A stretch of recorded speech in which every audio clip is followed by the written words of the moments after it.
Dollar out, ரூபாய் இன்.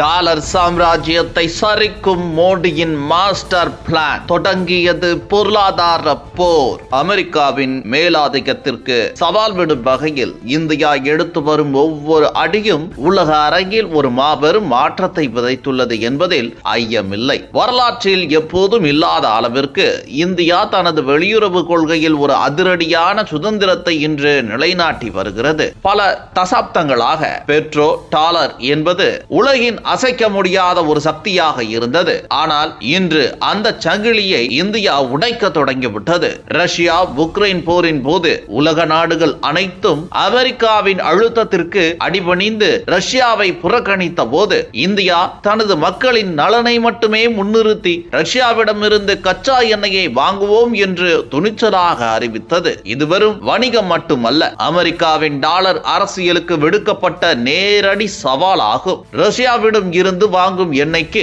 ரூபாயில் பணம் செலுத்துவது என்பது டாலரின் தேவையை குறைத்து இந்திய ரூபாயின் மதிப்பை உலகளாவிய அளவில் உயர்த்தும் ஒரு ராஜதந்திர நகர்வு. இந்திய சுத்திகரிப்பு நிலையங்கள் இந்த கச்சா எண்ணெயை சுத்திகரித்து மீண்டும் ஐரோப்பாவிற்கு ஏற்றுமதி செய்கின்றன. உக்ரைன் கூட இந்தியாவிலிருந்து சுத்திகரிக்கப்பட்ட எண்ணெயை பெறுகிறது என்பது இந்தியாவின் பிசினஸ் நுணுக்கத்திற்கு ஒரு சான்று. அமெரிக்கா எத்தனை தடைகளை விதித்தாலும் இந்தியா அதை தனது பொருளாதார வளர்ச்சிக்கான ஒரு வாய்ப்பாக மாற்றிக்கொள்கிறது. ட்ரம்ப் போன்ற தலைவர்கள் மீண்டும் அதிகாரத்திற்கு வந்தாலும் இந்தியாவின் இந்த அசுர வளர்ச்சியை அவர்களால் தடுத்து நிறுத்த முடியாது. மாறாக இந்தியாவுடன் இணங்கி போக வேண்டிய கட்டாயமே அவர்களுக்கு ஏற்படும். மேற்கத்திய ஊடகங்கள் இந்தியாவின் பிம்பத்தை சிதைக்க முயன்றாலும் தரை மட்டத்தில் இந்தியா ஒரு புதிய உலகளாவிய நிதி பரிமாற்ற அமைப்பை உருவாக்கி வருகிறது. இது 2026க்குள் டாலருக்கு இணையான ஒரு மாற்றாக உருவெடுக்கும். இனி இந்தியா யாரையும் சார்ந்திருக்க வேண்டிய அவசியம் இல்லை. மாறாக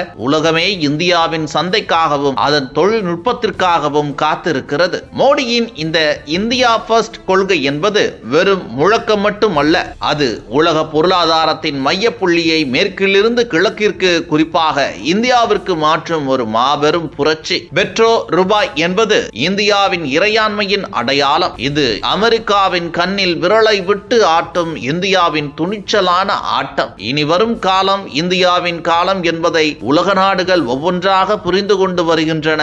இந்த உலகளாவிய அதிகார மாற்றத்தில் இந்தியா தனது தேசிய பாதுகாப்பையும் பொருளாதாரத்தையும் ஒருங்கே வலுப்படுத்தி வருகிறது. ரஷ்யாவின் வோஸ்ட்ரோ கணக்குகள் மூலம் இந்திய பங்குச்சந்தையில் முதலீடு செய்ய வைப்பது என்பது ஒரு மிகச்சிறந்த நிதி மறுசுழற்சி முறையாகும். இதன் மூலம் மேற்கத்திய நாடுகளின் பொருளாதார தடைகள் வெறும் காகித புலியாக மாறி உள்ளன. ஐரோப்பிய நாடுகள் அமெரிக்காவிடம் இருந்து அதிக விலைக்கு எரிவாயு வாங்குவதை விட இந்தியாவிடம் இருந்து மறைமுகமாக ரஷ்ய எண்ணெயை வாங்குவதையே லாபகரமாக கருதுகின்றன. இது அமெரிக்காவின் வெளியுறவு கொள்கைக்கு விழுந்த பலத்த அடியாகும். 2026 வரவிருக்கும் பிரிக்ஸ் கட்டண முறைகள் சர்வதேச நிதி அமைப்பில் ஒரு புதிய சகாப்தத்தை படைக்கும். டாலரை ஒரு ஆயுதமாக பயன்படுத்தி வந்த அமெரிக்காவிற்கு இந்தியா தற்போது தனது ரூபாய் மூலம் தகுந்த பதிலடி கொடுத்து வருகிறது. இது ஒரு நாட்டின் வளர்ச்சி என்பதையும் தாண்டி ஒரு நாகரிகத்தின் எழுச்சியாக பார்க்கப்படுகிறது.